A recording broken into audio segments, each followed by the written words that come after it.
Hey everyone, welcome to a very special episode of In the Money with Amber Kanwar. We are not interviewing our usual portfolio manager. Instead, I've got the author of the book behind me called Gimme a Crisis. You may know him. His name is Howard Green. He was a former anchor at BNN Bloomberg. He's one of my mentors. And he's written this book about Scotia's former CEO, Rick Waugh. And guess what? He's joining me too. I've got Rick and Howard in studio for an amazing 1-hour conversation, really about everything from Argentina to the financial crisis to issues that he sees in the markets today. It's a very wide-ranging conversation. One of my new favorite podcasts right now is Good Hang by Amy Poehler, and it's just Amy Poehler having a good hang with her friends. And honestly, that's kind of why I felt this episode was about. So as always, let's get into it.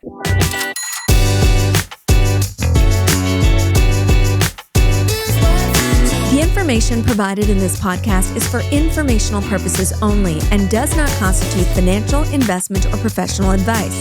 The views expressed by the host and the guests are their own and do not necessarily reflect the opinions of any organization or company. The host and guests may maintain positions in any securities discussed on the podcast.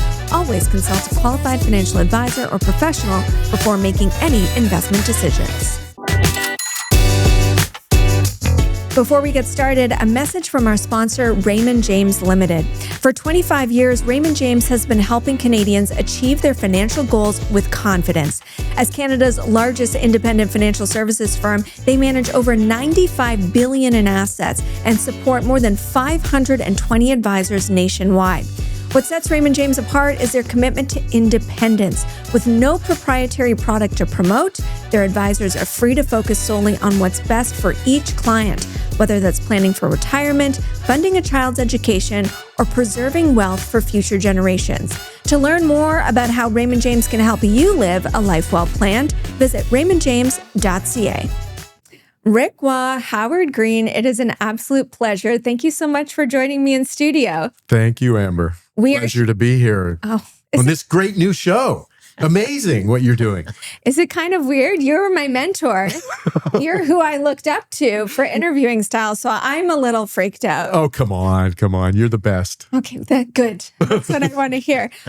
So maybe that answers a little bit of the question. He's a little bit of a flatterer over here, Rick, because I wanted to know how you end up with a guy like Howard Green and pouring your heart out in a life story for this book. How did it come to be?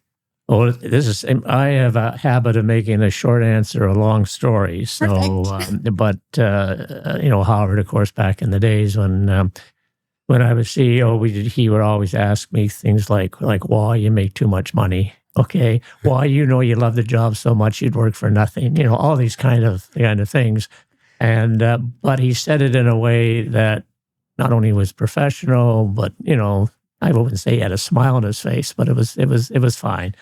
And in fact, when it was at the bank and afterwards, we worked together a bit on a couple of functions and whatever. And so that was a long time ago. But I've always liked tough questions, part of the way I do it. Okay, and still tough questions, but maybe with a little humor, a little bit of respect, and whatever. And Howard had that. And then we have similar histories. We think there's a lot that you can learn from experience. And this book is Gimme a Crisis. The book, as everybody reads the book, you'll find out that my career was a series of crises. Partly because Scotiabank, which is by far at the time and still is the Canadian bank, we were in 51 countries, but they weren't G7 countries. These were LDCs or whatever you want to call them, and they were great. They produced good returns for the shareholder, and everybody was happy. But there was always an issue, and I think Howard's book reflects that, as you read the chapters and whatever, that there were crises and then through that, and I have always, and it's the old Chinese saying, every crisis is an opportunity, and that's the way I looked at it. And didn't always work out that we could capitalize on the opportunity, but it was certainly worth it, and so that was just a great way to anyhow to write a book. And I started out wanting an academic book.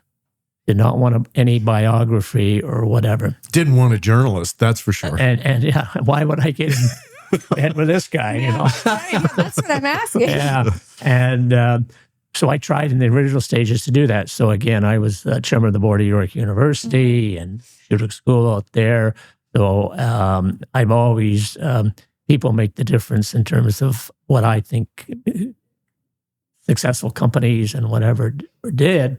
And so I go back. I was chairman of the board at York, and there were big things going on there. Schulich I'm an alumni. I went and got my MBA part time. So all that came together. But then we got things like COVID and whatever and stuff, and things just weren't getting done. But it is important to know the people behind the story, and even if that means shedding a light on you, Rick and Howard, I think. I wrote this I'd like to take some credit for your book. I wrote this for the review, but it is a story about Rick, but it's a story about Canada's banking sector. And we hear about the U.S. banking sector and the Jamie Dimons of the world and the Lloyd Blankfeins. There's lore around them as much as there is around the history of U.S. banking. And here we are. This is one thing we're exceptional at on a global stage, right? At a time when we're looking for stuff like that. So you kind of achieved both in the book, telling a personal story, but telling the story of Canada's banking sector. Well, thanks for that. Last night when we were speaking at York, I talked about really the multi-layers of the history here. There's banking history, there's business history, there's Canadian history, there's global history. There's sports history, there's feminist history, social history, but you're totally right about the Canadian banking system actually woven into the founding document of the country, the BNA Act, and adopting what was proposed by Alexander Hamilton for our system versus what they rejected there, and they went for a much more fragmented system. And it's interesting that, and Rick makes this point frequently, and you made it last night, actually, that you were stunned by all the global bankers, because Rick knew all these people, particularly around the crisis, and he'd go to these conferences, and stunned is the word you used, that they never asked, well, how did we do it here? How did we stay sane and stable through an insane and unstable period? And it's interesting. I did interview Jamie Dimon for the book, and there's a fight scene in the book. You'll remember, between Carney and Dimon, and Rick was in between them in Washington. And Dimon, it was 2011, I think. Carney was chair of the Financial Stability Board, still governor of the Bank of Canada, and they were, regulators were pushing tougher capital rules everywhere. And Dimon was pushing back really hard. Some said viciously, who I spoke to, and Carney got up and left. And it was kind of a scene where you said, "Well, thanks, Jamie, for pissing off my regulator." Yeah. And so anyway, I talked to Dimon about it, and I said to him, and this is something that's not in the book, but I said to him, did you ever feel any sense of introspection that here you were, an American, pushing back against these global capital rules that emanate from an American-generated financial crisis? And he said, "That's an obnoxious question." He said, "You know what JP Morgan's done for Canada, blah, blah, but the ABCP crisis." I said, "Well, we bailed out GM and Chrysler with you, It works both ways." So I don't think there's any sense on that side of the border about what we do here. But it also highlights something, Rick. It comes through in the book. Like, you're a deal maker, you look at the numbers, but like so-called social issues, personalities, that's ultimately what distinguish you. Well, that's a good pickup, because I truly believe that. I mean, the numbers are important, and numbers can be objective, and that's a thing you can get an anchor to. But crises, deals, opportunities, you got to get the numbers right. But to close the deal, you've got to deal with people, and that's the social issues. And you see all this M&A activity or acquisitions and whatever. At the end of the day, these social issues take place. And of course, we see it more than ever now because, the president of the United States, it is also, I would say social issues would say 30% of getting the deal done. Well, now it's 100% of getting the deal. It doesn't matter what the numbers are. Okay, I mean, I think that's his point. But it's the social issues with him, and the social issues are very tough. We're all different. And how do you bring that together? And so part of my success, and one thing we always used it a lot, function last night, one team, one goal. That's a team. So we just had the World Series. We had those great Japanese hitters and whatever, but it took the whole team to win. We handled Ohtani and the pitcher. Maybe we didn't, but again, a team will beat a superstar. Mm-hmm. And if you're using sports as the criterion, but it's also in business. It's interesting you bring up Trump, because I think people are trying to figure out what is important to him. Obviously, running ads in his country, he doesn't like that. You met Trump, and that's in the book, and so you got a sense of who he was and what he was about. You were junior at the time. You weren't the CEO of the bank. But as you apply, what you know about deal making, what you kind of surmised from Trump to the situation today, and Carney is still, by the way, he's center stage of that. Again, there's definitely a tone shift, right? Yeah. The way Trump speaks to and about Prime Minister Carney is different than Trudeau. Like, what does it take to kind of put your question back to you? What does it take for Canada to win in this situation? I wish I had a real good answer for you, but we don't, okay? Although, to me, understanding Trump, you go back to his very first book, The Art of the Deal. It's in there. Okay, how he deals, and he's been very effective at it. That's why he was a successful developer in New York City, and from there, whatever. My deals, or my discussions with him were involved of the Scotiabank's predominant major position in the Caribbean, which was important to him. Mm-hmm. One of his dreams was to make Atlantic City, the capital of the gaming world, and he found this situation that I won't go into all the details. But Scotiabank ended up being key to the deal. And so that's when we got the call to go up and talk, and we had some very good conversations. And yes, you're right. He said, well, you're not the CEO, are you? Well, it's the same thing as you see today. He only wants to talk to people he feels or whatever can make the ultimate decision. And that's goes way back even to The Art of the Deal and to what happened. And now we have it, of course, and he now commands the biggest economy and the biggest army, and the president of the United States. So it's even more fundamental. But I think you can find that original piece pretty instructive. I think how he acts. Mm. I've never met him. You didn't get to interview him for the book? Yeah, no, I chose not to. But I think it's really interesting because it speaks to it's another thing because. It was a long time ago now, probably 35 years ago, something like that. And Scotiabank turned him down for a loan. And but that speaks to something that's very central to the book and Rick's experience and the culture of the bank, a sense of risk and a sense of credit. And it was not viewed as a good risk. They knew the Caribbean, they knew the Bahamas, where the other casinos were, and the Bahamian reaction to an Atlantic City casino and so forth. And we're not going to lend to you, and it's before all of the kind of allegations and things that have come out since.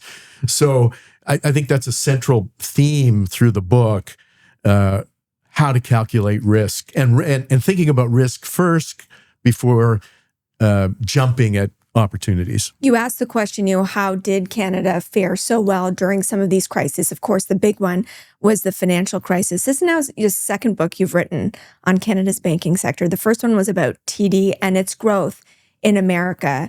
And I feel like this is the other side of how Canadian banks have done so well. It does focus on risk and weathering the storm through many crises. Maybe we can bring up some anecdotes about Argentina, because I know things got very wild there, but also the financial crisis. Is that how you would kind of separate the takeaway, from the TD book to this book? Yeah, I think the TD book, it was, I got to know those folks over a period of time and saw an arc of a story develop that connected to their U.S. expansion. And that was a story. I'm very story focused like you. And so, I didn't set out to write a book about risk, but it just happened to be a theme among a few key themes, like leading through people or other governance related themes, but just like firecracker stories. What happened in Argentina was unbelievable. It was the default of a country. 2008 was the global financial system was on the edge of the cliff. And Rick was in the midst of these things. And to my knowledge, nobody has talked about them like you have. There was Sorkin's book, Too Big to Fail, great book. But in terms of the Canadian crisis and what happened in detail to Canadian banks during these situations, we don't have that on the record anywhere. It's funny because maybe it's not on the record because it's like, well, you survived. You collapsed. There was no loss in 2008. So people are just like, well, there's no story there. They'd rather talk about a collapse and evisceration. But the story is that you did survive in Argentina. We can't, obviously, I would just like to read the Argentina chapter to our audience, but you have to do it. It's going to be a movie. Yeah, it could be talking about the craziest things. He's just wondering who's going to play who's going to play me in the movie. Robert Redford. Robert Redford. I was literally going to say Robert Redford. Great. I know you use a reference. Okay, talk to me. What's the craziest thing we're going to learn about Argentina in the book, Rick? Oh, there's just so many lessons to be learned. Most of them are not only crazy, they're tragic. How it affected people. Argentina, was a bigger economy than we were way back when. But it's very similar. And they got resources. They in the south, which is very much like us on the north and what have you. They love their country, and it's a rich country. But it's just got this history of, when you get right down to it, don't cry for me, Argentina, the Peronists and the corruption. Mm-hmm. And banking, and the type of bank we were and still are, is people use the term global bank, but we go in there, we try to be a bank locally. That means branches, that means local people and whatever, which we all had when we went into Argentina. And once you go in, first of all, it takes a lot of work, and we don't go in there because we have an exit strategy, because we want to stay, and we had to on the hoof make an exit strategy, which Howard covers very well in the book, and very unique. But I also believe history, you can learn from history. And so now Argentina, and as you know, the United States has put billions of dollars into Argentina. Has it really changed? What's the title that you came up with? Good Wine, Rotten Barrels. Barrels, okay. So there's a lot you see of potential, and that's when, my predecessor, who had met some people at Davos or something, whatever, and we got into it. And so we got into it, and we worked very hard at making it successful, and then for a whole bunch of reasons, which are really covered well in the book, we had to figure out to get out. And important not to throw good money after bad. Well, that's right. But you've got to unfortunately, money needs to be made, and you get into some very complicated things about cross-border flows of currency and what have you. And of course, what's happening today is the United States has put a lot of money in Argentina to try to prop up its currency, and we're talking billions of dollars. It's not, and even back then, it wasn't consequential. So we had a responsibility to our shareholders and to our overall strategy, and the people on the ground, and your the employees. People on the ground, and it got violent. It was just for people's context here. I mean, this was the 9th default in Argentina's history since independence.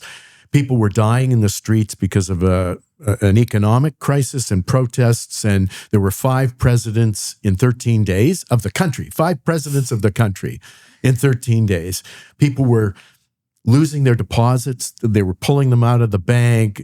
Safe deposit boxes were being raided.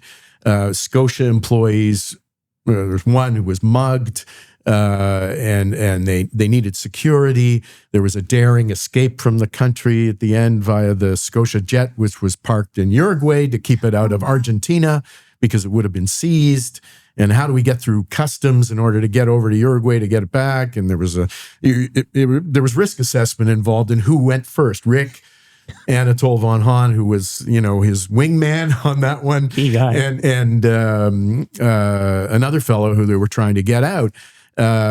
So it was very, very dramatic. It was very dangerous, and it was a black mark really on globalization, to be honest with you. This was a brutal experience there for the people, and it left an emotional mark on you. I mean, you're a bank CEO, so you cover up your emotions a bit, I have to say. But Stay calm, Rick.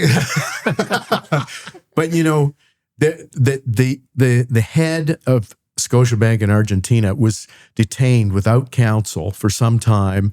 And it was a very, very, just almost taken hostage, essentially. Yeah. And when we talked about that, and you choked up about that, like that really got to you in an emotional way. Well, it was, and it's covered in the book. So we got onto this guy, Anatole, bigger than life. And this was like 11 o'clock at night. And I says, Anatole, what are you doing? Now, I was not CEO at the time, Peter Gotzel was. I says, but Peter was very generous with the bank plane. So I says, we have to go down to Argentina. What are you doing tomorrow? Well, he was getting ready to get his sister married or something in Florida. And he said, just get me back. So we flew out the next day to go down and get this fellow. Yeah. He was out and helped me. And I told, you're not going back. Even though he was supposed to go back, that was the deal with the Argentine authorities. This is Alan McDonald, who was the country head. Alan McDonald, you're not going back. And he did not go back. Okay, but we had another Scotiabank expat down there, and he was running the bank. Well, and the idea they would go back, Ellen would go back. So there's another guy down there who, now how am I going to get him out? So this is the movie scene right here. Yeah, this is the chase scene. I'm locked in. Robert Yeah. Redford, what does he say? But this guy, like, unreal. They're escaping. And he said, well, I got to get a case of Malbec on the plane. Well, they make good wine. They do make good wine. And I took a whole case. Oh my gosh. Thank you to our partners at ATB Financial. With $62 billion in assets, ATB Financial is powering possibilities for more than 820,000 financial services clients in Alberta and beyond. ATB's capital markets arm is a full-service investment dealer that offers investment and corporate banking, sales and trading, institutional research, and risk management. Visit atb.com/inthemoney for more information. So then remind me the years. When is this happening? 0102. 0102. And then you become CEO 2003. That's right. So you don't give up banking after that. You're like, I'm going all in. There's a whole kind of lessons learned and whatever. But, one thing is I've always said, and other people have said, don't let a good crisis go to waste. So I'm going through all this kind of stuff. And in fact, following the numbers, we were expecting to make, I think, around $20 million a year in Argentina. And yet I was head of international at the time, was going to present the bank with over a $400 or $500 million loss. It was more than that. Okay. Fact check. Fact check. Waugh. He does it good. Yes, that's right. How much was it? Well, it was more than that. It was a lot more than that. Okay. It was almost 600, I think. Anyhow, but what it did do, because I had to present to our board of directors who were constantly worried and on top of this thing, because it was a very fundamental thing for Scotiabank's reputation and all this kind of thing. What I got as well, I was a senior person. I wasn't usually talking to the board of directors, but I would give, every time I came back, I would give a report in person to the board. Okay. And so the board saw me under a crisis. Okay. And I guess even with bad news, that's helped my career. And what's so interesting about that terrible, terrible time is still under you as CEO, you led an expansion into Latin America. You didn't let that scare you off, I guess, from saying, well, we can still go there. We can just go to different Peru parts. We can go to Peru, expand in Mexico. Here's this guy from Winnipeg who never got on an airplane, got on an airplane until he was in his 20s. My wife was in the fashion business. She was traveling business class. I hadn't even flown. Anyhow, that's another story for another time. But in our DNA, Halifax, Nova Scotia was where Scotiabank of Nova Scotia was incorporated and whatever. We were in Kingston, Jamaica before we were in Toronto. Yeah. So if I'm head of international, that's in our DNA, that's in our history and whatever. And I quickly, for a whole bunch of reasons, saw the opportunities that there were, and so that got me going on that. Talk to me about the legacy of that. You know this, Howard knows this too, that over the years there's been questions about that because Scotia has kind of gone on its own with that kind of international expansion. And there were years where analysts, where investors were questioning, is that the right thing to be doing? Well, the question is okay, but I also say let the numbers speak for themselves. So yeah, you're absolutely, that's what we did. But look at our financial returns to our shareholders through all that period. Okay, so our shareholders have been, and the continuity. We're a 200-year-old bank. We're a 200-year-old banking industry. So one of the big takeaways that I have on this thing is the Canadian banking system is probably the best in the world, as not costing the taxpayers any money, creating great returns for the other stakeholders, our shareholders, great opportunities for careers and around the world, even if you come from Winnipeg and all those kind of things. And we survived that financial crisis, which again is another chapter. So I think Canadian banking, in at least in the democratic world of major countries, we are the strongest industry in the world. But you talk to a Canadian on the street, they don't realize, the 200-year history, the financial returns. And so that's where I started out with this book. Howard's tried to keep that in spoken, but has made it very readable for people who are not as financially literate as the rest of us. So it's your question and your answer raised an interesting point, which again was raised last night at this event about the Canadian banks who've gone into the U.S., and it was a question about whether that's a good thing now that the U.S. is such a, shit show.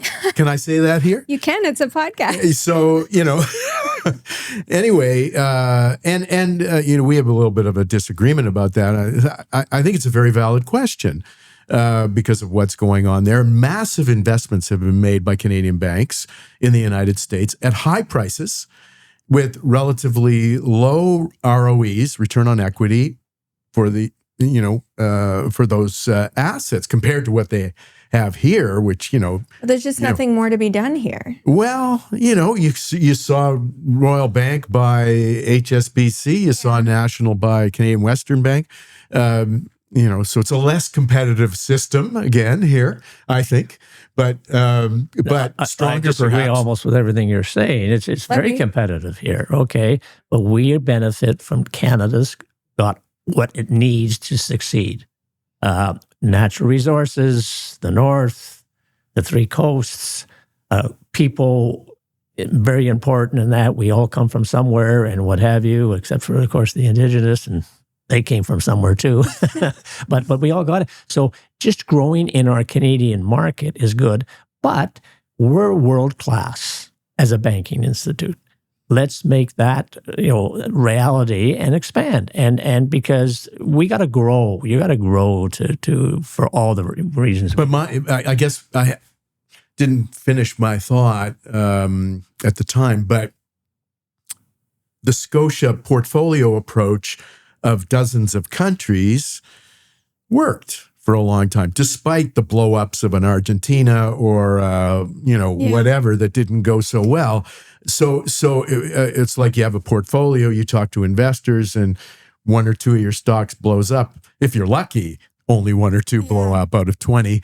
So versus investing so much. I think there's a debate there between that Scotia international portfolio approach and the U.S. go in hard to the U.S. Well, it's a very common way for Canadian businesses to expand. It's not just the banks, but if you're looking for growth, you try and get it in the U.S. And let's keep picking on Howard for a second. Rick, I like that. So he called the U.S. a shit show. And I'm just wondering, as a former bank executive, like putting aside your politics, you look at what they're doing for businesses, for the business environment, deregulation, lower taxes, especially for banks, being able to write off any investments you make in that first year, that all the investments that they're making in artificial intelligence. Right. Aren't you a little bit jealous? Wouldn't you like to see some of that happen in Canada? Well, certainly you want to, and it may be, today's a budget day, and I haven't digested it all, and we'll see what happens, and we have our prime minister, an ex-central banker. I always relied on central bankers because of their intelligence network and they're intelligent themselves, but central banks are not usually politicians. Okay, so all that's there, but. You can. I think when you come from a strong base, which I believe we do, both as Canada and the banking sector, you can then let a crisis present some opportunities. So I lived for 10 years in the United States, in New York, and we did real well in New York. I had a great team of people, and we could outperform all those banks, but we only had one team. The American banks had 10 teams. So you find a way around that. And, we cherry-picked and found a strategy and got there and made good money. But if the U.S. was a stock, would you buy it or short it? Well, I would measure the downside first. So the first answer is you got to do the work. And, I think one attribute that has done me well, that's the first thing I do. I measure the risk and I measure the downside. If you're right, the upside takes care of itself. Okay. So you look and measure the downside, see what the risks are. Then when you know or think the risks are there, you do something to try to mitigate the risks. And there's a whole bunch of strategies on how you can mitigate risk, diversification and whatever. So I don't think will definitely be nobody but bats 1,000. Okay, so you're going to make mistakes, and Argentina is the most classic mistake that I think we made. But you turn a crisis into an opportunity, and you figure out how to do it. And if you understand the risk, yes, I don't ignore what the possible returns can be, and that's what makes America so attractive. Because it's this huge, big, the best economy in the world. I'm not saying I'm not saying that business stuff that you were describing that's occurring there, that's not occurring in other places, isn't amazing. Mm-hmm. But there's a political component there that has changed big time. Well, and the divisions. And we can't do anything about it because we're Canadians, but right. We're dealing with the consequences of it. But maybe it's another crisis. And a lot of people who are maybe suffer from toxic positivity like I do, and I think you do too, Rick, are saying, okay, fine, this is a crisis for Canada. How can we use it to our advantage? What's your wish list for Canada to get out of its own way and capture some of these amazing things that you see? What would you like to see happen? Well, there's a lot of things in that answer, but one answer is I was very close to buying the 10th largest bank in the United States. Okay. Didn't happen for a whole bunch of reasons. What was it at the time? Nat City in Cleveland. Okay. And it didn't work.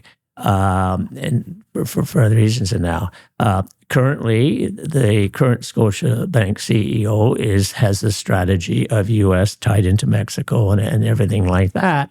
And he's taken this very large equity position in this mid-central bank. Key Corp. Yeah, that's right. And so, I'm from the outside in, looking in, and I've talked to Scott a few times, but so that can work.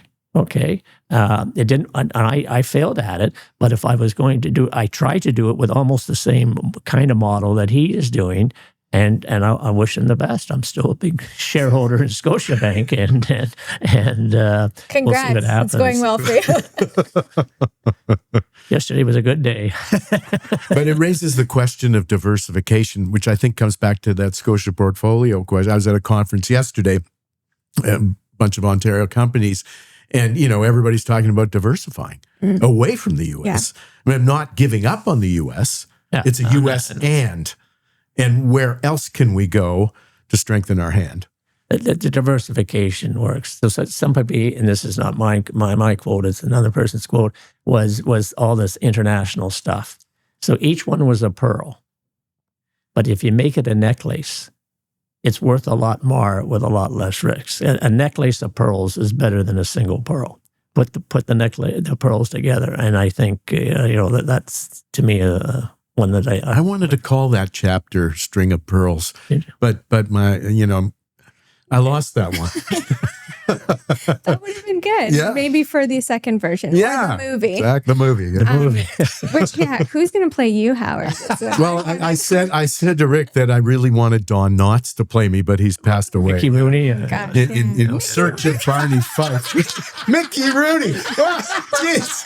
That's two, Amber. That's two. Oh, my God. This is fun.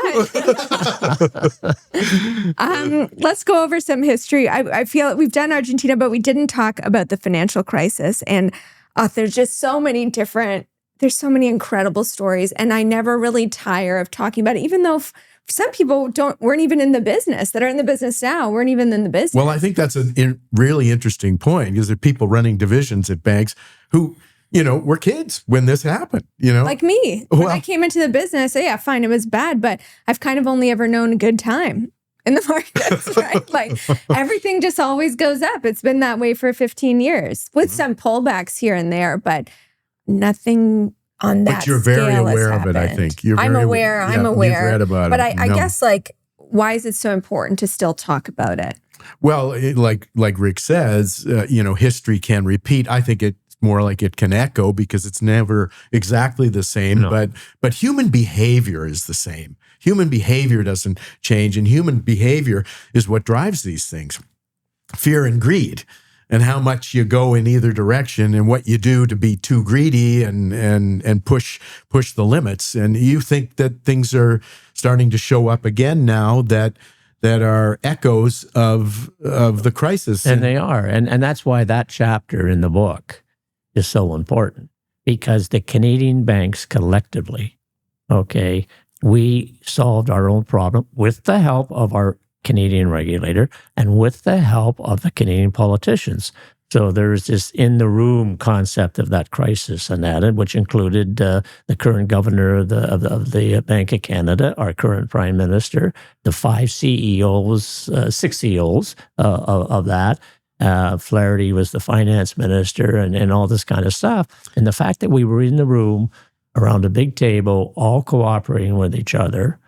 Everybody had an input in whatever. We had really good conversations. And because we had our political heads, we had our regulators, and we had our CEOs, we could accomplish which no other system did accomplish at the time. And you parallel that to now, imagine in the U.S., for example, the government and the central bank even sitting together in the same room, considering, it just really highlights that seemed like such a chaotic time. And maybe it was all cinched because everybody put aside competition. These are your competitors, right. The other banks. There's a lot of things going on, but we were 6, and we can argue how competitive we are. I think this is a very competitive oligopoly, because we're all big enough that even the one who's number 5, and we were number 5 sometimes, and sometimes we were higher than that, but we competed ferociously, and we had the resources of people, capital, liquidity, and that's the other big lesson is liquidity. We haven't talked about it, but it was in there, and we could do it in a room. We met. You found my diary, which showed the messages of who I was meeting and whatever and stuff like that. To my knowledge, there was no formal note taking or whatever. So, but we were with our political masters. We were with our regulators. So when we weren't colluding, we were working in the interest of our country. But I read, during that time, about Jamie Dimon, and these explosive fights that were happening between Dimon, between Blankfein, and you were you witnessed a lot of that. Would you say the tone was a lot different? The stakes were different, but it was Lehman Brothers that really put the tone, of the crisis and in the U.S. system. And I was in a room, and I had the head of the IMF beside me, and whatever, Christine Lagarde, and the fellow from Lehman Brothers. I think this is well documented in other areas, and that.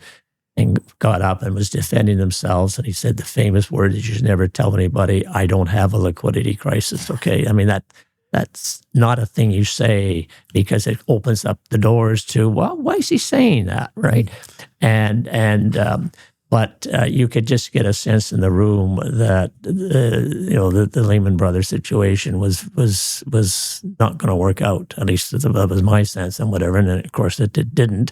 I think it was J.P. Morgan who benefited from it and buying Barclays, whatever. So no, it went down. They let it go. Yeah, they let Bear Stearns that let Lehman go down. J.P. Morgan. Oh, yes, J.P. Morgan, again, Jamie, did a very good job of being there and being the rescuer. Okay, and got it at cents on the dollar or whatever it was, and it was Lehman Brothers was a very big name down there, which of course disappeared. So Gordon Nixon told me RBC was looking at buying it then. Yeah. Bear Stearns. No, Lehman. Gosh. And they didn't, which was a good thing. But I think the financial crisis chapter points up how terrifying it was. Your former treasurer, who's since passed away, but I had the good fortune of interviewing him not long before he died, Bob Brooks, told me he would go home every night wondering whether they could roll the paper, i.e. finance the wholesale side of the bank the next day, and personally calling up Boeing to see if they would deposit money, is where you had a different view of whether the bank was that close because of the size of the mortgage portfolio and the quality of the mortgage portfolio and so forth, and the preponderance of the bank being in Canada. But he had a different view that was terrifying, really, the way he laid it out. And it also speaks to the composition at Scotia versus other banks, which was at the time more dependent on wholesale funding rather than retail funding. And that can become a big problem in a crisis. But that was only on the U.S. dollar book. On the U.S. dollar book, but was substantial. It was substantial and real and whatever. But so his view was on that. I benefited from I got the total picture. I saw what Canada was doing. I thought what Canada is, and we were one of the few banks at the time that didn't issue equity. We did not do an equity issue, and I was under a lot of pressure from rightly so, from our board and others, but it's because of my view and others on our team on that, whereas Bob's view was, and it's a weakness of the bank, and that's why I asked him to stay on. He was due to retire because he had great credibility with the street because he had to roll over this big U.S. dollar portfolio, and I needed his help. And so, anyhow, we debated this before. No, I could listen to this because I always wonder, what was it like in those rooms? Did it feel calm? And I've had people tell me, they're getting phone calls from the central bank, and Bernanke was very calm. Bernanke said, okay, tomorrow Lehman's going to fall. And it was not running around like your hair is on fire. And I wonder if it's just, you just get kind of locked in those moments. Right. And all of a sudden you're just like, okay, this is everything that needs to get done. And you have to do it. Because I had these other roles where I was president of the International Monetary Conference. And so in our meetings in Canada, one of my roles was to share as being president of the IMC, what I saw around the world. Okay. So that gave us a different view of what was going on. And that's why I felt very comfortable because I knew our Canadian dollar portfolio. One fundamental difference of American bank and a Canadian bank, we keep our mortgages, very important product, on our balance sheet. Okay? In the United States, and it's going on again right now, securitizes it. Well, we don't sell our customers' mortgage. We keep it on our beach. Why? Good quality. Good lending, whatever the loan to mortgage rate is, but they're also our customer.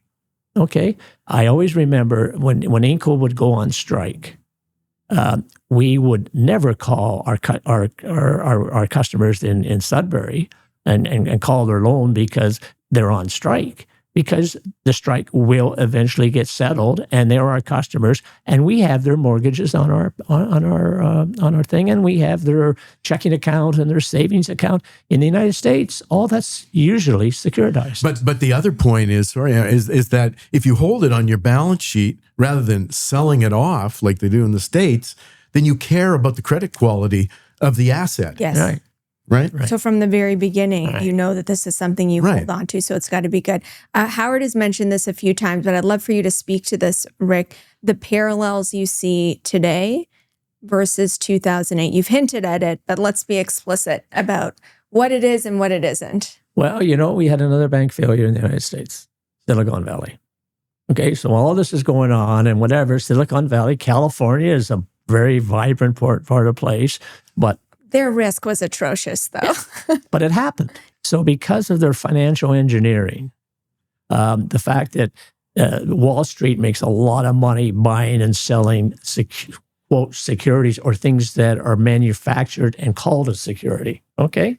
One part of the crisis in Canada, because central banks are not allowed or should not take risk. Okay, that's why I like dealing with central banks, because they're conservative and central bankers. Except Argentina's. Argentina's. That's it. That's a good point. But so in that crisis, when in Canada, okay, which we're all affected, we had these mortgages on our books. But even the Central Bank of Canada said we have to make them securities because of they have to have liquidity. And a mortgage doesn't have so we had to put teams, literally, and I'm sure on the other banks did, teams of people in so that the Bank of Canada could give us a backstop. Now, we never needed the backstop, and as a matter of fact, Jim Flaherty insisted that if we ever did use the backstop of that, he wanted to make sure we paid a fee. Okay. He wanted to make sure they were safe, so they had to be securities, so they were marketable, and he wanted a fee for it. Okay. So we put teams, and we had to do this thing to make them securities. This is an example, but a real example of why I come up with the conclusion every time, why we, the Canadian banks, collectively, successfully, got through that crisis, and I think is by far the best banking system in the world. But on that point about what's worrying you now, I mean, you still invest and you keep talking about liquidity. Yeah. You're building liquidity because you think there's going to be an opportunity. There's private credit issues. There's, not just Silicon Valley Bank, but recently there were 2 bankruptcies that ensnared JP Morgan, Jefferies, and it turns out they weren't the only ones in line for the asset that was secured. Yeah, and there's lots of places I wouldn't invest in. Okay, but there are still places that I would invest in. Talking about the crisis in the mortgages and housing in the U.S., there has been, from time to time, Americans who like to come to Canada and say, same thing's going to happen here. There's too much housing. We're over-levered to housing. There's too much debt. And It has been a popular short at times. It's been a popular thesis at times. It hasn't always worked out. But you know that from time to time, people get really worried about our housing market and call for a big crash like 2008. Yeah. Well, 2008, history shows that we did quite well. And so it gets into some of the things we're talking about. The volatility of markets is, my really first good job was when I got transferred out of Winnipeg and into Toronto. I went into the investment department, and I got to go to. I met the chairman of the bank within 2 weeks. Okay. And so I got to talk to him about this and that and whatever, and I don't know where this is going to go, but I'm on the journey with you. I'm on the journey with you. This is the EBITDA story. Yeah. Okay, tell me. Is it? Yeah. Tell it. Well, so I was, I don't know what age, early 20s and whatever, but and I had an accounting and finance background, and I was only one of 4 people hired by Scotia at the head offices when I was in Winnipeg. TD in Winnipeg hired 25 people that year. Okay, they hired 2 of us. At Scotiabank hired 2, both of us from Winnipeg, and so I end up. They were not. I took a job at $7,400 to work for Scotiabank. I had offers of $10,000 plus. That's a huge amount of money, and I came from very humble beginnings. Yeah. But I just wanted to do what I wanted to do and hitchhike around Europe. And then Scotia guaranteed me I could come back to Winnipeg and work at any time as a teller. Okay, I got back to Winnipeg. 2 weeks later, I get this phone call. You're to report to Toronto on Monday, and you'll be working in Toronto. I said, hey, that wasn't the deal, guys, and whatever. And I phoned up some of my buddies from Richardson Securities and whatever, and we go back there. And I land back there, and they put me in what was called, I guess, the investment department at the time.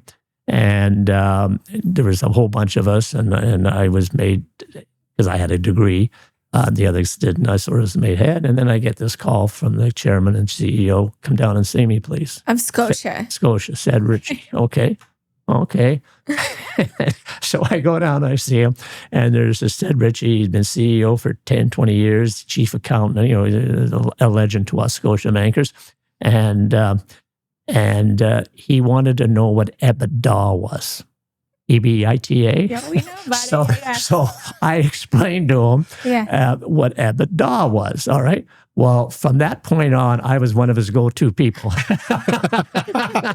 Whatever. So it's a story anyhow.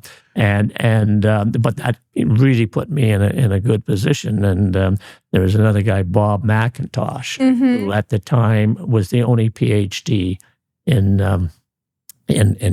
banking, and was a mentor and everything like that, and so that was a great help. But he didn't know what EBITDA was and whatever, and then there's other parts. I know in the book you mentioned Warren Buffett thinks it's bullshit earnings, but you always said it's really just cash flow. It's like follow the money. You said it. I never said it was earnings, right? That's right. What you said. Yeah. Now, I'm trying to figure out what that has to do with Canadian housing. Yeah. See what I face? I You're going for like 2 years. I'd ask a freaking question and I get some. Is that a yes on housing? No on housing? My wife Lynn tells me I can make a quick answer, a long story, and everybody gets not confused. worried about Canada's housing? No. Okay. No. I'm not worried about today. I have been. I've always been a big position, equity position in Scotiabank.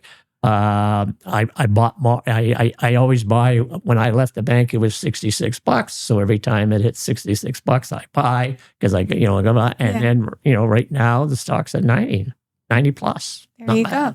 Okay, so this segues perfectly. We love swag. And so the hat we have for you is EBITDA. EBITDA hat. So there you go. There's your hat. You guys are on the money. We are here. on the money. Wow, Well, you're in very the money, good. and Okay. Howard gets an in the money hat. Well, we put it on. EBITDA, there you Yeah, go. there you go. Look at that. What an absolute delight to spend time with both of you. Thank you so much, Howard Green and Rick Waugh. Thanks so Thank you. much. Thanks, Amber. Okay, that was great. We made it through another one. Yeah. That was great.